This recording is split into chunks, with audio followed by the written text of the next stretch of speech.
आत्म दीप जगाए हो, आत्म दीप जगाए।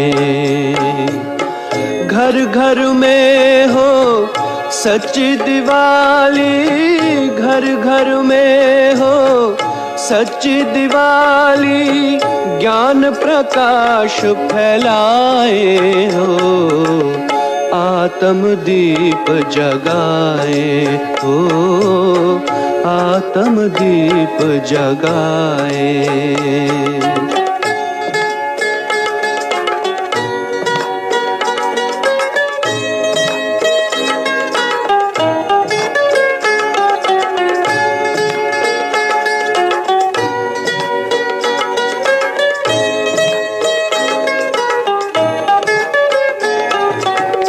मन मना भव के मंत्र से करे अंतर मन की सफाई।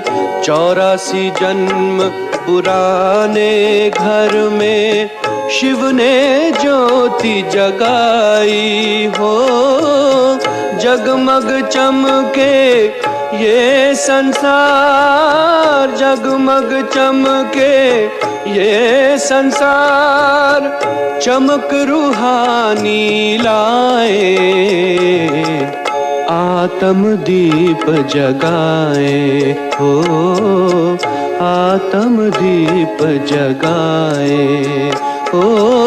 घर घर में हो सच्ची दिवाली, घर घर में हो सच्ची दिवाली, ज्ञान प्रकाश फैलाए, आत्म दीप जगाए हो, आत्म दीप जगाए।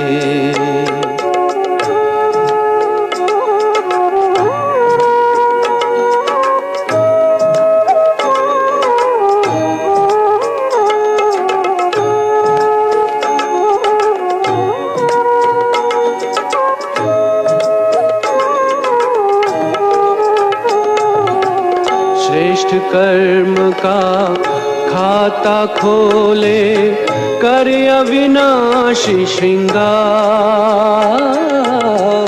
आ रहा विक्रमाजीत संवत, लेके दिवाली बहार।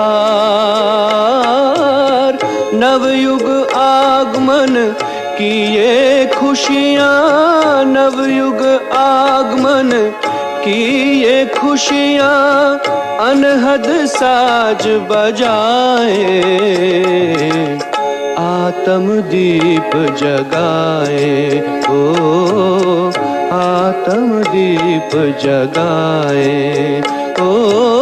घर घर में हो सच्ची दिवाली, घर घर में हो सच्ची दिवाली, ज्ञान प्रकाश फैलाए, आत्म दीप जगाए हो, आत्म दीप जगाए हो, आत्म दीप जगाए।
ओम शांति। हैप्पी दिवाली। दीपावली की बहुत बहुत बहुत बधाइयाँ हो, बधाइयाँ हो, बधाइयाँ हो।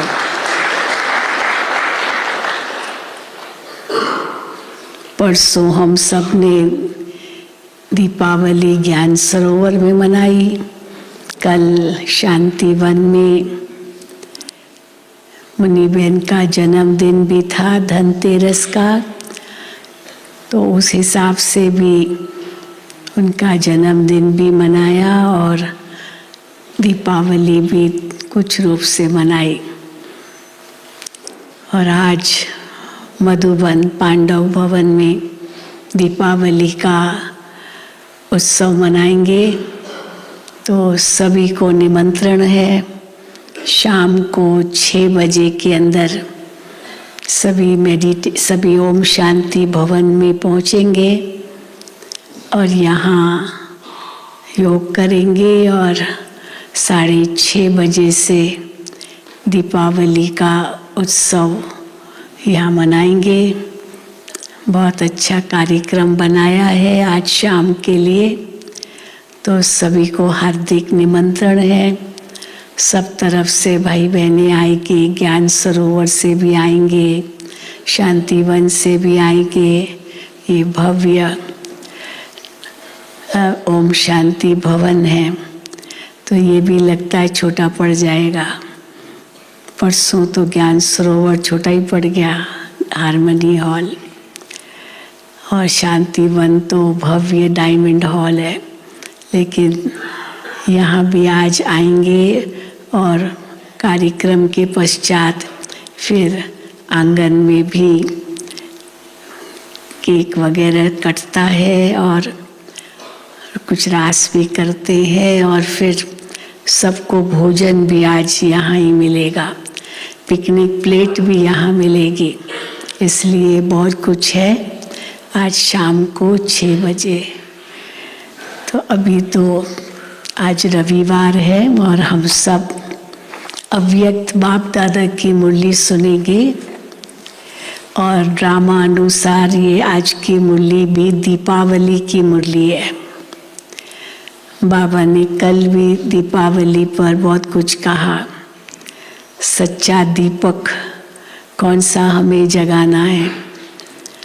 तो आज भी दीपावली की मुरली है, लेकिन वो बाबा ने लास्ट में कहा है, पर उसके पहले बाबा टीचर बन करके हम स्टूडेंट्स को पढ़ा रहे हैं।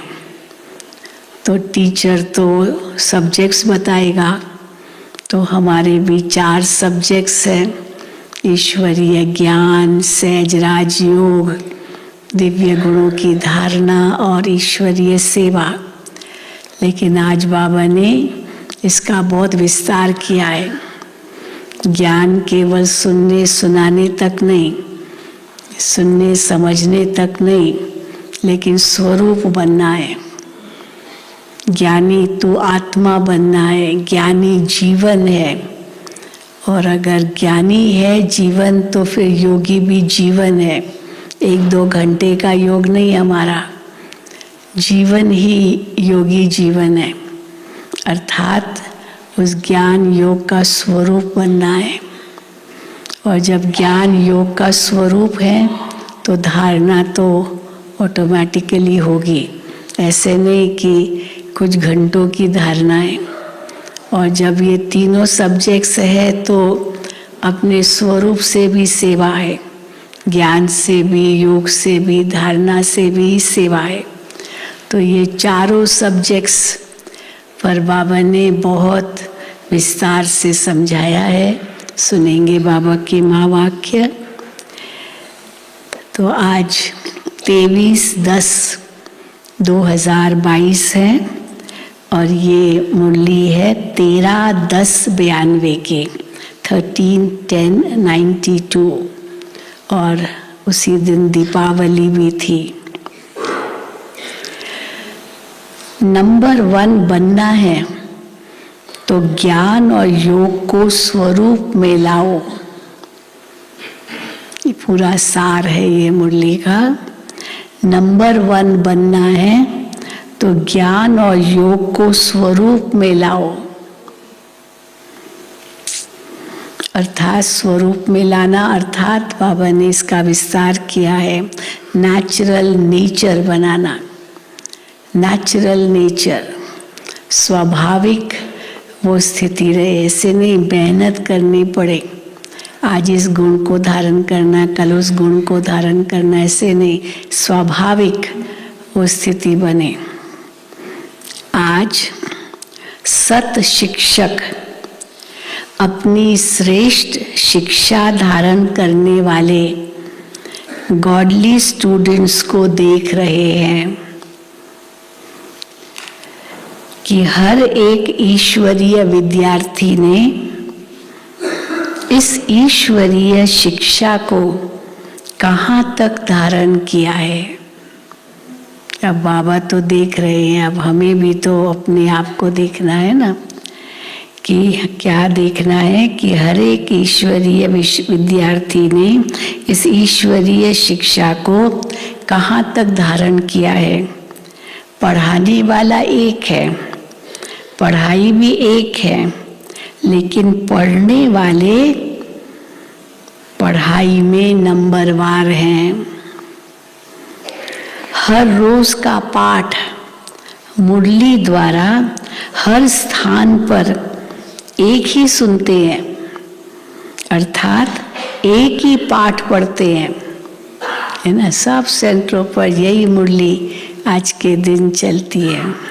जो मुरली मधुबन में चलती है वही सब जगह वही मुरली चलती है। तो हर रोज का पाठ मुरली द्वारा हर स्थान पर एक ही सुनते हैं, अर्थात एक ही पाठ पढ़ते हैं। मुरली अर्थात पाठ, ये मुरली क्या है? हमारा पाठ है ना। स्टडी में पाठ माना स्टडी, तो स्टडी में हम ये 4 सब्जेक्ट्स पढ़ते हैं, तो ये पाठ है हमारा। हर रोज का पाठ मुरली द्वारा हर स्थान पर एक ही सुनते हैं, अर्थात एक ही पाठ पढ़ते हैं। मुरली अर्थात पाठ हर स्थान पर एक ही होता है। डेट का फर्क हो सकता है, उस समय फिर भी डेट का फर्क था, क्योंकि मधुबन से मुरली जाए सब सेंटरों पर, तो कई जगह तो जल्दी पहुंचती थी, कई जगह देर से पहुंचती थी। तो जैसे मुरली पहुंचती थी उस अनुसार उस डेट की मुरली सुनाते थे। लेकिन अभी तो ये सब नहीं है। हाँ, सभी सब एक ही दिन वही मुरली सब सुनते हैं। तो बाबा कहते हैं मुरली अर्थात पाठ हर स्थान पर एक ही होता है। डेट का फर्क हो सकता है, लेकिन मुरली वही होती है ही बाबा की मुरली, वही पाठ है हमारा। फिर भी नंबरवार क्यों? नंबर किस लिए होते हैं? क्यों होते हैं नंबर? सब एक ही है तो भी नंबरवार क्यों हो जाते हैं? क्योंकि इस ईश्वरीय पढ़ाई पढ़ने की विधि सिर्फ सुनना नहीं है। बात तो स्कूल में केवल सुनते हैं, परंतु स्टडी करनी पड़ती है, रिवाइज करना पड़ता है, होमवर्क करना पड़ता है। केवल सुनने की तो बात नहीं होती है ना, इसलिए वो सब अलग अलग है, इसलिए नंबरवार हो जाते हैं। क्योंकि इस ईश्वरीय पढ़ाई पढ़ने की विधि सिर्फ सुनना नहीं है, लेकिन हर महावाक्य स्वरूप में लाना है। तो सुनना सबका एक जैसा है, कई बार वो भी नहीं होता है सुन रहे हैं, बैठे हैं क्लास में, लेकिन परम धाम पहुंचे हुए हैं तो क्या सुनेंगे, है ना। तो कई तो मन बुद्धि भटकता है, तो क्या बुद्धि में जाएगा। लेकिन बाबा कहते हैं चलो क्लास में बैठे हैं, कानों में पढ़ रहा है, सुन रहे हैं, समझ रहे हैं। तो बाबा कहते हैं क्योंकि इस ईश्वरीय पढ़ाई पढ़ने की विधि सिर्फ सुनना नहीं है, लेकिन हर महावाक्य को स्वरूप में लाना है। तो सुनना सबका एक जैसा है, लेकिन स्वरूप बनने में नंबरवार हो जाते हैं। लक्ष्य सभी का एक ही रहता है कि मैं नंबर 1 बनूं। ऐसा लक्ष्य है ना, सबका यही लक्ष्य है ना, नंबर 1 बनूं। लक्ष्य नंबर 1 का है, लेकिन रिजल्ट में नंबर वार हो जाते हैं। क्यों लक्ष्य एक है परंतु फिर नंबर वार हो जाते हैं? क्योंकि लक्ष्य को लक्षण में लाना, इसमें लक्ष्य और लक्षण में फर्क पड़ जाता है। इस पढ़ाई में सब्जेक्ट्स भी ज्यादा नहीं है, 4 सब्जेक्ट्स को धारण करना है। इसमें मुश्किल क्या है? वहाँ तो कितने सब्जेक्ट्स होते हैं, स्कूल में जाओ तो 8 सब्जेक्ट्स तो कम से कम होते हैं। फिर लैंग्वेज होता है, वो 3 और लैंग्वेज। तो फिर धीरे धीरे चलो कॉलेज में आए तो 4 सब्जेक्ट्स, फिर और ग्रेजुएशन किया तो 2 सब्जेक्ट, फिर पोस्ट ग्रेजुएशन किया 1 सब्जेक्ट, पीएचडी आदि किया तो उस सब्जेक्ट का भी भाग, उसकी और गहराई। तो यहाँ तो हम लोग को ज़्यादा तो नहीं है, 4 सब्जेक्ट्स ही है। अब इसमें मुश्किल क्या है? और चारों ही सब्जेक्ट्स का 1-2 के साथ संबंध है। वहाँ तो संबंध नहीं होता है।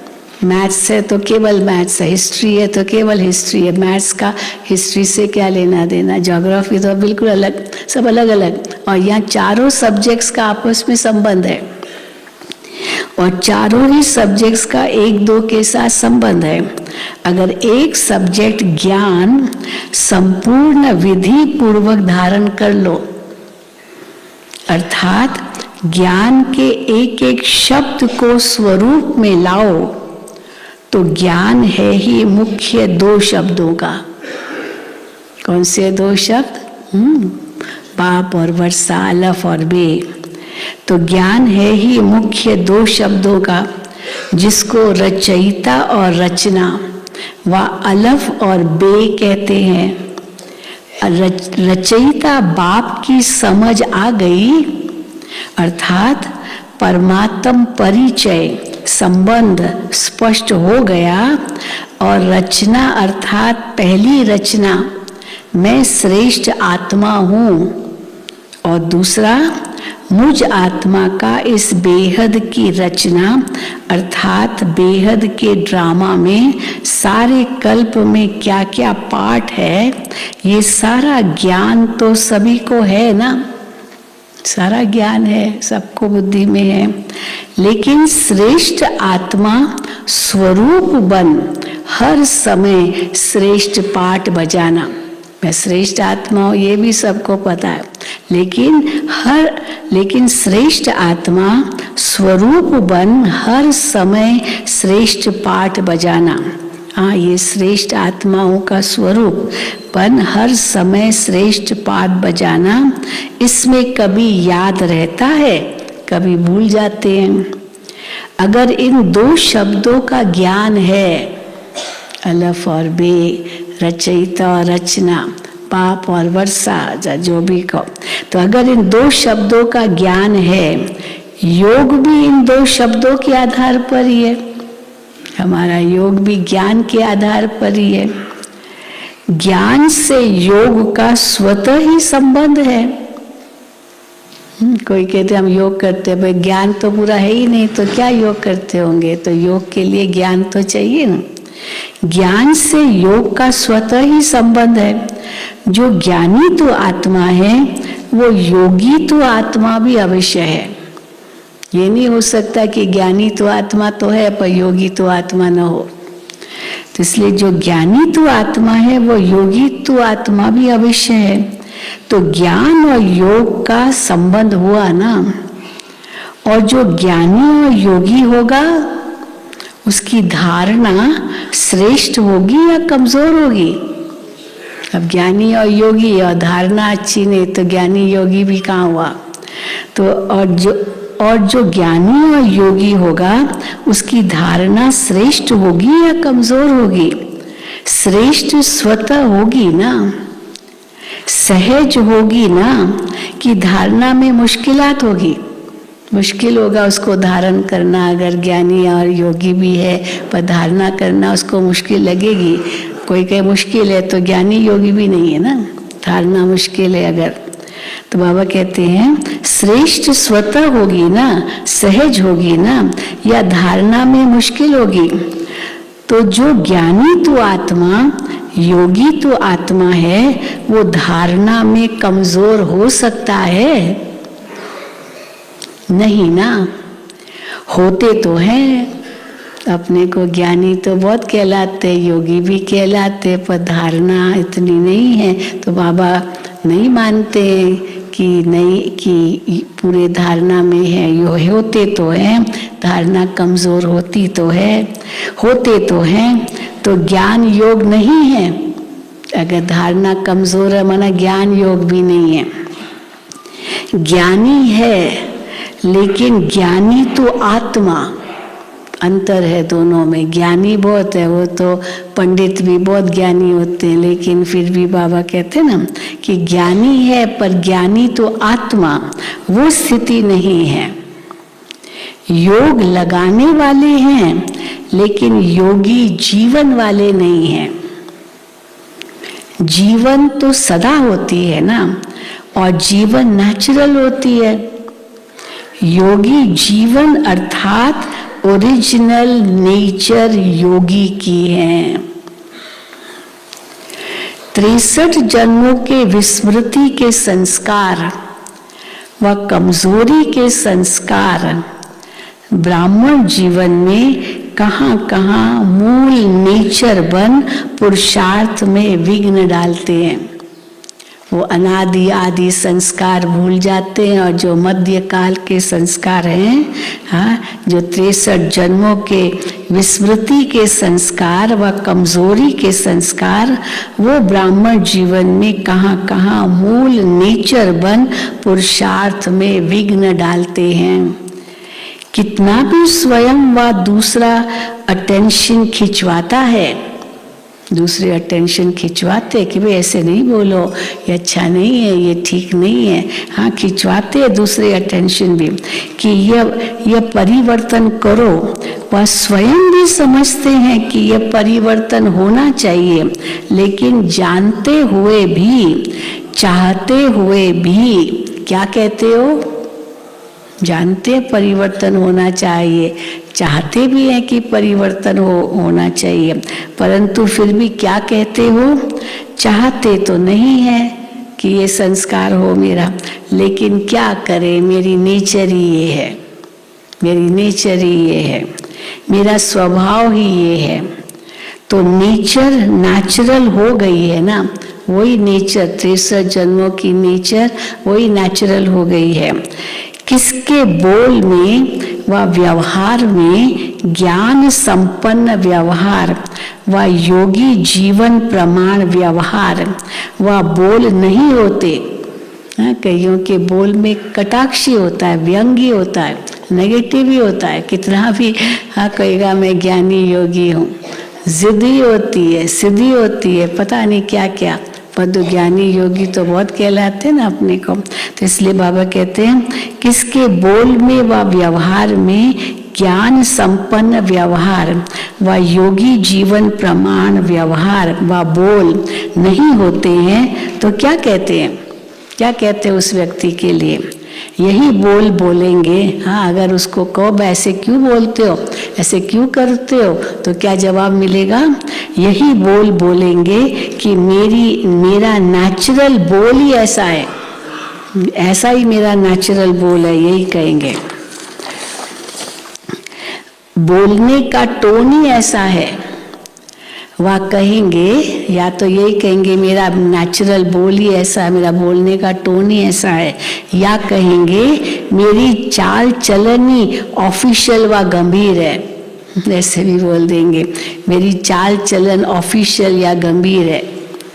नाम अच्छे बोलते हैं, ऑफिशियल है, गंभीर है, नाम तो बहुत अच्छा बोलते हैं, जोश नहीं है लेकिन ऑफिशियल है, ये तुमने क्यों किया, मान लो ऐसे जोश से बोल दिया कि यही तो मेरे बोलने का ढंग है, पर ये सही तो नहीं है ना। प्यार से भी पूछ सकती हो कि हाँ भाई कारण बताओ, क्या कैसे हुआ, क्यों हुआ, दोनों बातें ना। अब वो उस रूप को वो सच ठीक समझता, पर दूसरा उसको ठीक नहीं समझता, तो पूछ सकते हैं ना, पर पूछेंगे नहीं, बस सीधा किसने जो कंप्लेन की बस सीधा उसको उसमें रिएक्ट करते हैं। तो इसलिए बाबा कहते हैं नाम अच्छे बोलते हैं कि जोश नहीं है लेकिन ऑफिशियल है, तो चाहते भी समझते भी नेचर नेचुरल वर्क करती है ना, उसमें मेहनत नहीं करनी पड़ती है।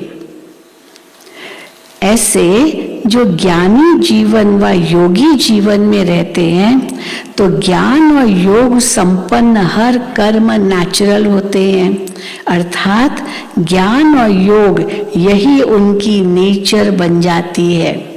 उनके बोल में, उनके शब्दों में यहाँ प्रेम होगा, स्नेह होगा, सहानुभूति होगी, दया भी होगी, वो सब हो गया, गुस्सा तो नहीं होगा ना। तो यही उनकी नेचर बन जाती है, और नेचर बनने के कारण अगर वो श्रेष्ठ नेचर बन गई तो नेचर बनने के कारण श्रेष्ठ कर्म, युक्ति युक्त कर्म नेचुरल होते रहते हैं। वही उनके कर्म होंगे, श्रेष्ठ कर्म, युक्ति युक्त कर्म और नेचुरल, वो नेचुरल होते रहते हैं। तो समझा, नेचर नेचुरल बना देती है। जैसी नेचर होगी वही हमारा नेचुरल बन जाएगा, स्वाभाविक बन जाएगा। तो ज्ञान और योग मूल नेचर बन जाए, हमारी मूल नेचर, हमारा मूल स्वभाव क्या बन जाए, ज्ञान और योग। इसको कहा जाता है ज्ञानी जीवन, योगी जीवन वाला। ज्ञानी सभी हो, बाबा ने ये तो सर्टिफिकेट देंगे, सभी ज्ञानी हो, योगी भी सभी हो। योग तो लगाते हैं ना, बाबा को याद तो करते हैं, योगी भी सभी हो, लेकिन अंतर क्या है? एक है ज्ञान सुनने सुनाने वाले, यथाशक्ति जीवन में लाने वाले, सुनते भी हैं, सुनाते भी, और यथाशक्ति अपनी ताकत अनुसार ज्ञान योग को जीवन में लाते हैं। पर दूसरे हैं ज्ञान और योग को हर समय अपने जीवन की नेचर बनाने वाले। विद्यार्थी सभी हो, लेकिन ये अंतर होने के कारण नंबरवार बन जाते हो। जिसकी नेचर ही ज्ञानी योगी की होगी, उसकी धारणा भी नेचुरल होगी। अंडरलाइन है, जिसकी नेचर ही ज्ञानी योगी की होगी, उसकी धारणा भी नेचुरल होगी। नेचुरल स्वभाव संस्कार ही धारणा स्वरूप होगा, सब उनका धारणा स्वरूप होगा।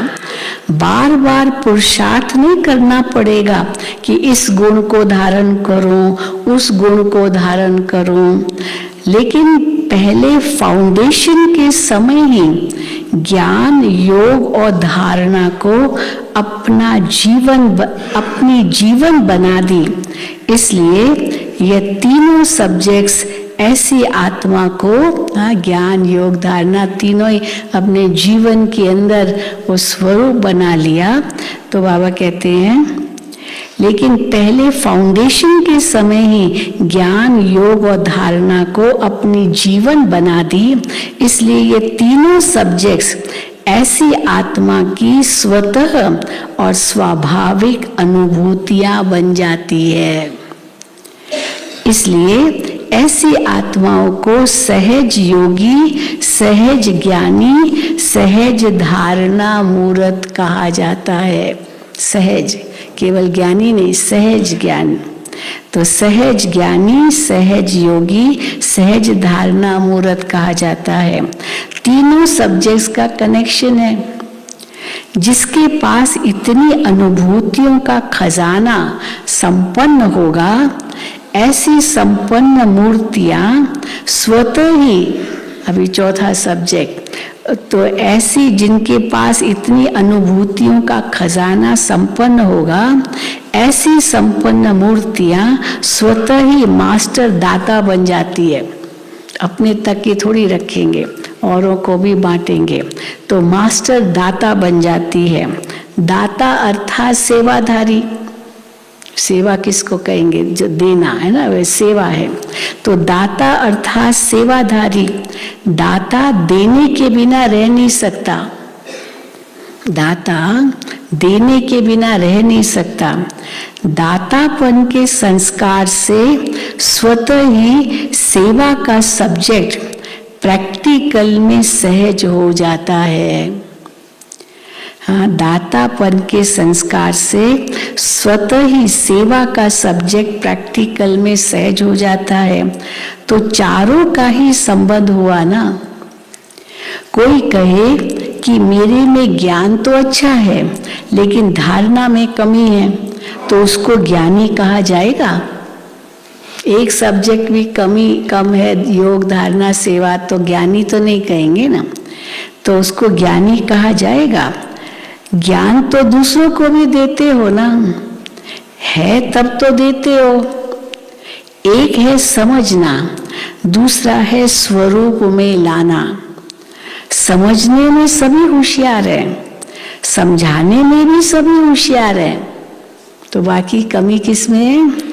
बाकी तो बाबा कहते तो समझाने में समझने में सभी होशियार है, लेकिन नंबर 1 बनना है तो ज्ञान और योग को स्वरूप में लाओ। केवल समझा है और समझाया है यही बड़ी बात नहीं है, स्वरूप में लाओ। फिर नंबरवार नहीं होंगे लेकिन नंबर 1 होंगे। नंबरवार नहीं, नंबर 1। तो सुनाया कि आज सत शिक्षक अपने चारों ओर के ईश्वरीय विद्यार्थियों को देख रहे थे। तो क्या देखा? सभी नंबर 1 दिखाई दिए व नंबरवार दिखाई दिए।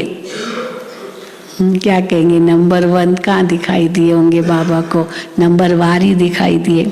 तो बाबा तो बहुत शुद्ध बोलेंगे ना, नंबर 1 दिखाई दिए या नंबरवार दिखाई दिए, क्या रिजल्ट होगी? वह समझते हो कि नंबर 1 तो एक ही होगा। कई कहते हैं नंबर 1 तो एक ही लक्ष्मी नारायण बनेगा ना, वो तो एक ही होगा। हम तो नंबरवार में ही आएंगे, ऐसे ही समझते हैं कई। फिर बाबा उसको करेक्ट करते हैं, नंबरवार में तो आएंगे पर फर्स्ट डिवीजन में तो आ सकते हो ना। चलो भले नंबरवार है पर फर्स्ट डिवीजन, एक है फर्स्ट डिवीजन में भी फर्स्ट और दूसरा है फर्स्ट क्लास। फर्स्ट क्लास में तो बहुत आते हैं, फिर सेकंड क्लास में बहुत आते हैं, थर्ड क्लास में भी बहुत आते हैं। तो एक है फर्स्ट आना और दूसरा है फर्स्ट डिवीजन में आना, फर्स्ट क्लास में आना। तो फर्स्ट डिवीजन में तो आ सकते हो ना, उसमें तो एक नहीं होता है, उसमें तो बहुत होते हैं। तो चेक करो, अगर बार बार किसी भी बात में स्थिति नीचे ऊपर होती है, अर्थात बार बार पुरुषार्थ में मेहनत करनी पड़ती है, इससे सिद्ध है कि ज्ञान की मूल सब्जेक्ट के 2 शब्द रचयिता और रचना की पढ़ाई को स्वरूप में नहीं लाया है। वो अलफ बे रचयिता और रचना, उसको स्वरूप में नहीं लाया है। जीवन में मूल संस्कार के रूप में व मूल नेचर के रूप में व सहज स्वभाव के रूप में नहीं लाया है। ब्राह्मण जीवन का नेचुरल स्वभाव संस्कार ही कैसा होना चाहिए? ब्राह्मण जीवन का नेचुरल स्वभाव संस्कार ही योगी जीवन, ज्ञानी जीवन है। जीवन अर्थात निरंतर, सदा। 8 घंटा जीवन नहीं, हाँ 8 घंटा जीवन है फिर 4 घंटा जीवन नहीं, ऐसा होता है क्या? जीवन माना जीवन, 8 घंटा जीवन, 4 घंटा नहीं, ऐसे नहीं होता जीवन। आज 10 घंटे के योगी बने, आज 12 घंटे के योगी बने, आज 2 घंटे के योगी बने, तो योगी जीवन तो नहीं हुआ ना। वो योग लगाने वाले योगी है जो कहेंगे आज तो मेरा 4 घंटा योग लगा, आज मेरा 8 घंटा योग लगा, तो ये तो होगा भाई चलो योग लगा, पर बाकी समय तो आज 2 घंटे के योगी बने, वो योग लगाने वाले योगी हैं, योगी जीवन वाले योगी नहीं है। योगी जीवन माने सदा विशेष संगठित रूप में इसलिए बैठते हो, संगठन में योग बट्टी करते हैं ना, तो संगठन में योग बट्टी क्यों करते हैं, अकेले भी तो बैठकर कर सकते हैं ना। तो विशेष संगठित रूप में इसलिए बैठते हो कि सर्व के योग की शक्ति से वायुमंडल द्वारा कमजोर पुरुषार्थियों को और विश्व की सर्व आत्माओं को योग शक्ति द्वारा परिवर्तन करें।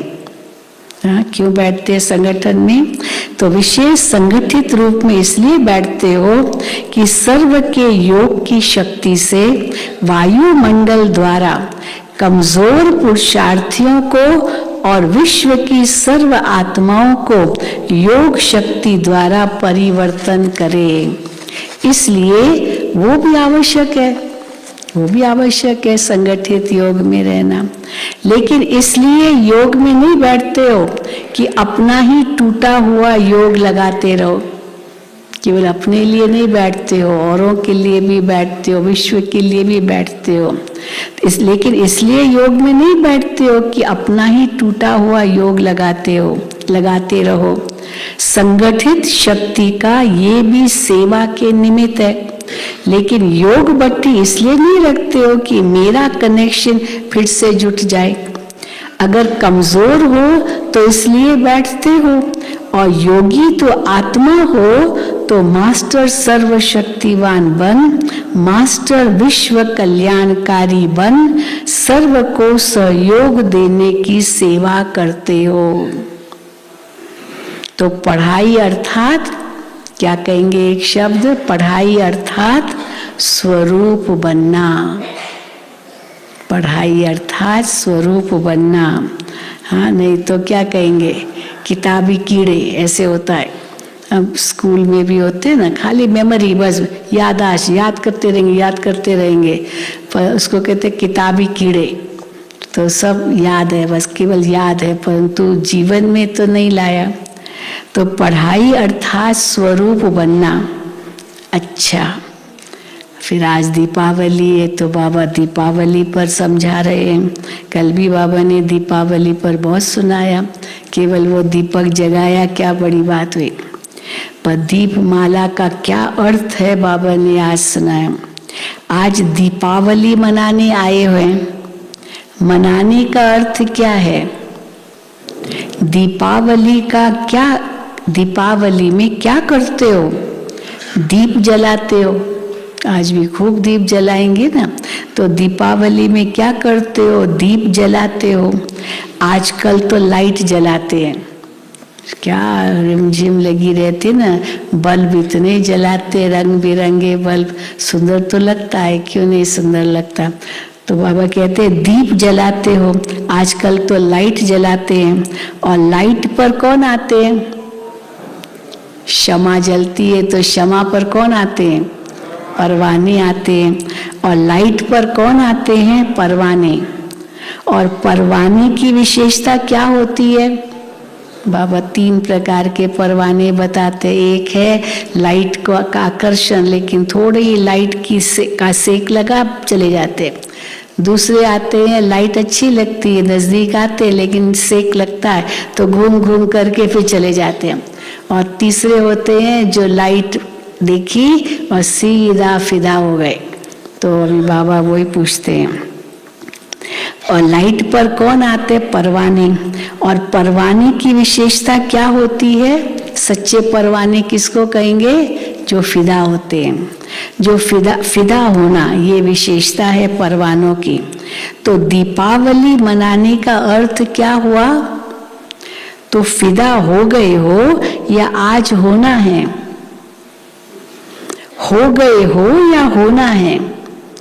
तो बाबा ने दोबारा पूछा, फिर जवाब दिया बच्चों ने, हो गए हैं, हो गए हैं फिदा। हाँ बाबा आप पर फिदा हो गए हैं। तो दीपावली तो मना ली, हो गई दिवाली, फिदा हो गए तो मना ली दीपावली, फिर क्यों मनाते हो? हाँ हो गई ना, फिदा हो गए। कल भी बाबा ने कहा हम समर्पित हो गए, तो फिर क्यों दीपावली मना रहे हो? तो फिदा, तो दीपावली तो मना ली, फिर क्यों मनाते हो? फिर फिदा हो गए तो दीपावली मना लिया कि बीच बीच में चक्कर लगाने जाते हो, फिर फिदा होने आते हो। चक्कर लगाया भाई, थोड़ा सेक लगा, चलो चक्कर लगा के गए, फिर आए। तो क्या इसका मतलब फिदा हो गए हैं। जब फिदा हो गए तो दीपावली मना लिया कि बीच बीच में चक्कर लगाने जाते हो। फिदा हो गए हैं लेकिन थोड़े पंख अभी हैं। पंख अभी होंगे तो उड़ने की कोशिश करेंगे ना, दूर जाएंगे। तो फिदा हो गए हैं लेकिन थोड़े पंख अभी हैं, उससे थोड़ा चक्कर लगा लेते हो। तो चक्कर लगाने वाले तो नहीं हो ना। अगर चक्कर लगाएंगे तो देखो बाबा क्या शब्द यूज करते हैं, चक्कर लगाना अर्थात किसी न किसी माया के रूप से टक्कर खाना। चक्कर लगाएंगे क्षमा पर, केवल फिदा नहीं होंगे। तो फिर बाबा कहते किसी न किसी माया के रूप से टक्कर खाना, और सामना करना पड़ेगा माया के कोई ना कोई रूप का। माया से टक्कर खाते हो या माया को हार खिलाते हो? वह कभी विजय प्राप्त करते हो, कभी टक्कर खाते हो।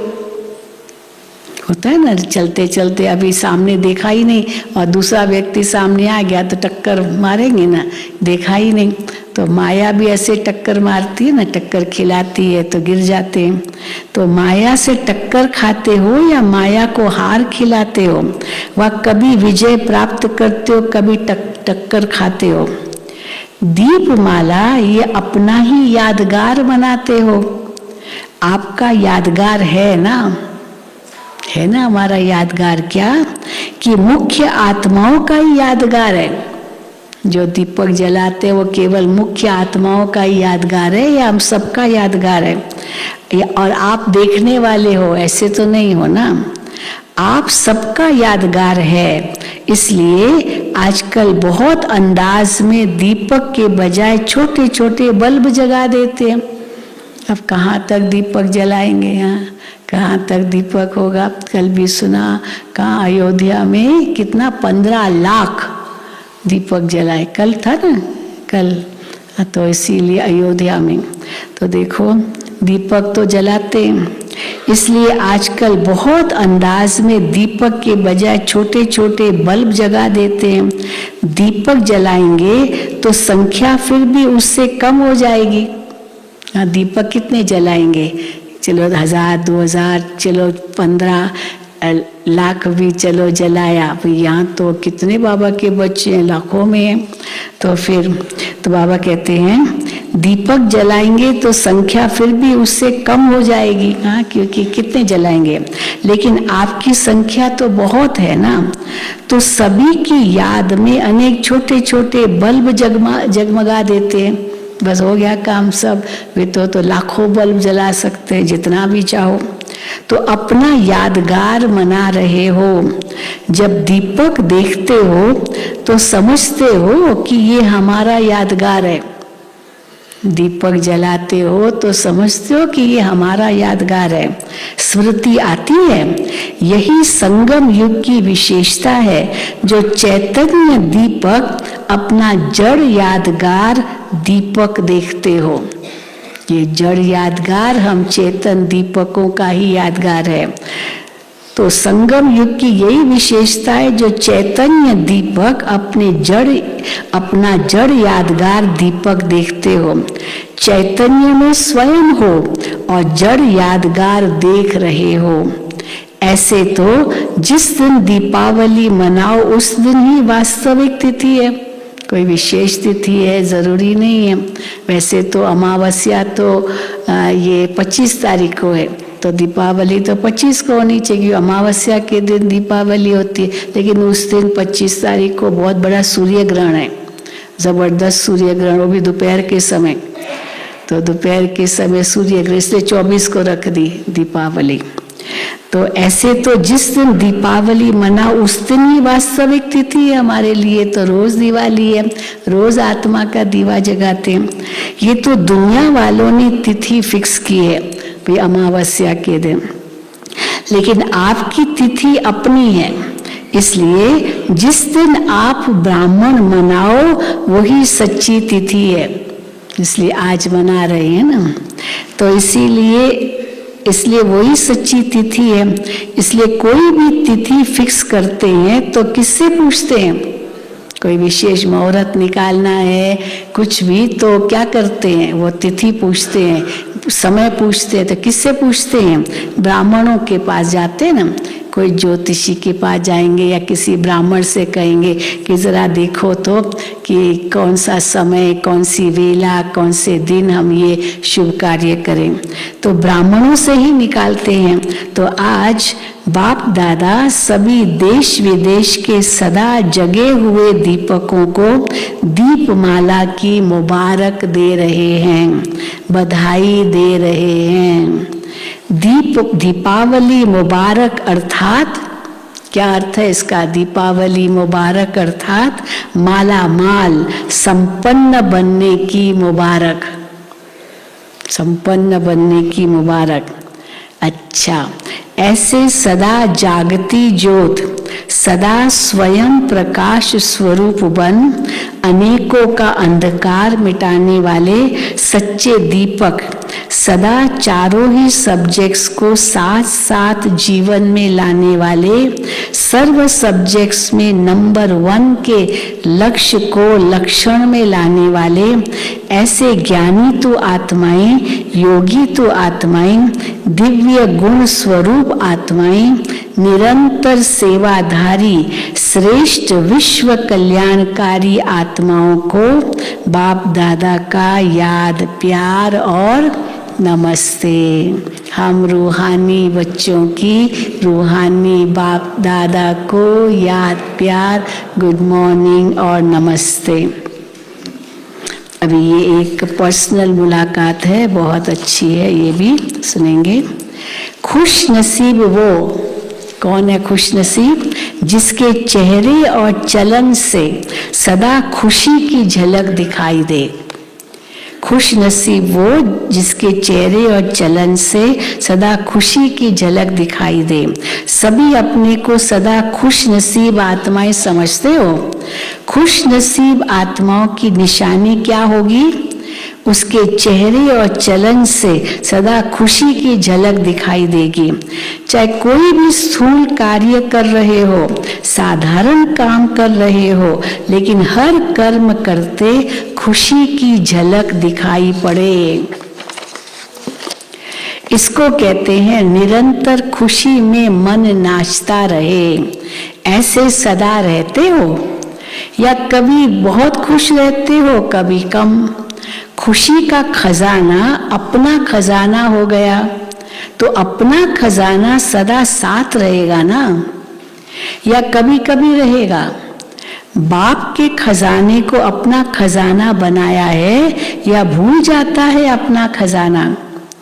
अपनी स्थूल चीज तो याद रहती है ना, वह खजाना आंखों से दिखाई देता है, लेकिन ये खजाना आंखों से नहीं दिखाई देता है, दिल से अनुभव करते हो। तो अनुभव वाली बात का भूलती है क्या? तो सदा ये स्मृति में रखो कि हम खुशी के खजाने के मालिक हैं।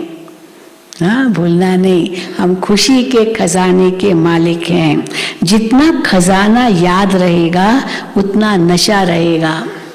तो ये रूहानी नशा औरों को भी अनुभव कराएगा कि इनके पास कुछ है। माताओं को सारा समय क्या याद रहता है? माताएं, सारा समय क्या याद रहता है? सिर्फ बाप याद रहता है या और भी कुछ याद रहता है? वर्षे की तो खुशी दिखाई देगी ना। खाली बाप है तो चलो अंदर सीरियस है, पर वर्षा याद है तो खुशी दिखाई देगी ना। जब ब्राह्मण जीवन के लिए संसार ही एक बाप है तो संसार के सिवाय और क्या याद आएगा? सदा दिल में अपने श्रेष्ठ भाग्य के गीत गाते रहो।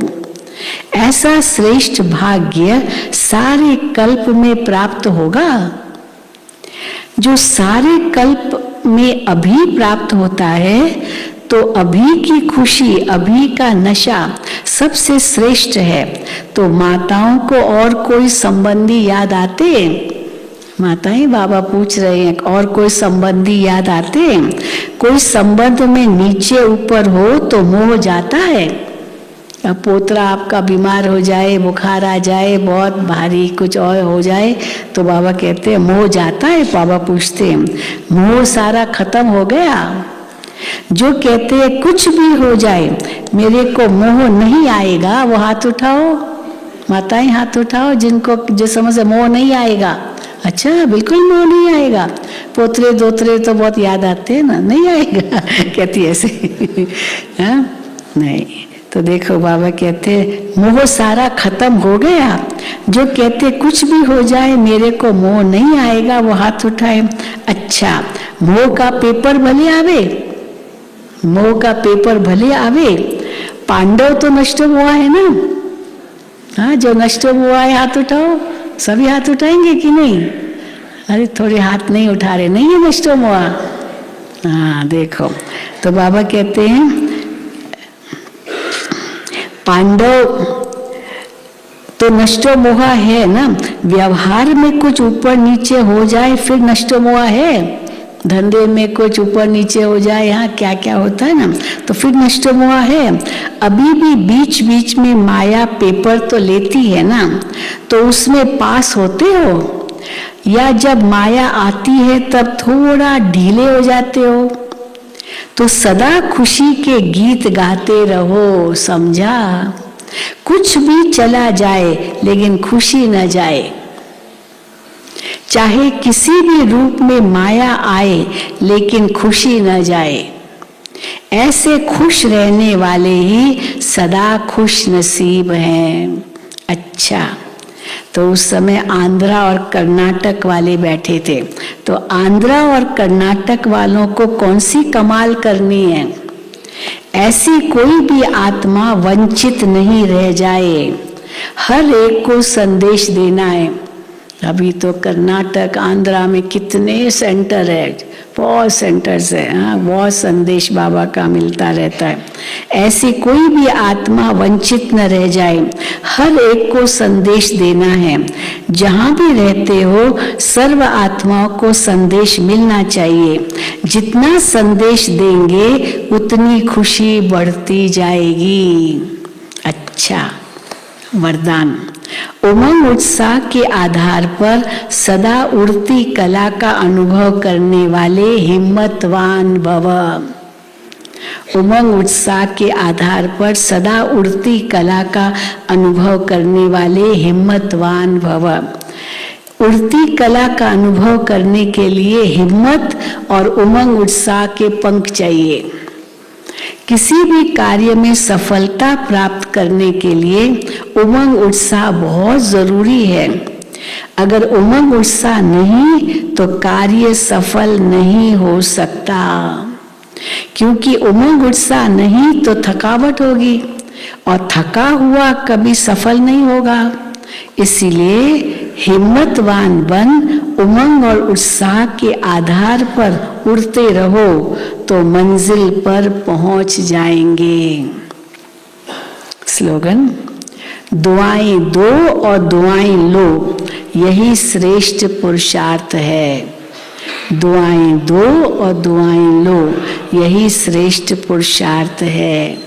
अच्छा, ओम शांति, ओम शांति, ओम शांति। जैसे सुबह बताया कि सुबह बताया कि आज शाम को 6 बजे सभी के लिए दिवाली का प्रोग्राम है और बहुत सुंदर प्रोग्राम होगा। उसके बाद फिर आंगन में करते रहेंगे और भोजन भी सभी के लिए है। और एक विशेष सूचना आई है, भारत के महामहिम उपराष्ट्रपति जगदीप धनखड़ जी 25 तारीख को शांतिवन दोपहर भोजन के पश्चात 4 धाम की यात्रा करने पांडव भवन आएंगे। ये खुशखबरी सभी के ध्यान पर दिला रहे हैं। तो फिर यहाँ कब आएंगे, क्या होगा, फिर आपको बताएंगे। तो आज 25 तारीख को नीचे प्रोग्राम रखा है और सबको कहा है कि सवेरे 9:30 बजे डायमंड हॉल के अंदर बैठ जाएं। अब वो किस समय आता है, लेकिन क्योंकि आगे पीछे चलना फिरना नहीं होगा, तो ये कुछ प्रोटोकॉल है उनका, तो आपको परसों बताएंगे। ओम शांति। ये उनके 4 धाम का ही प्रोग्राम है, ऊपर आने का। ये 25 तारीख को ऊपर आएंगे, ऊपर का ही फिर बताएंगे। ओम शांति।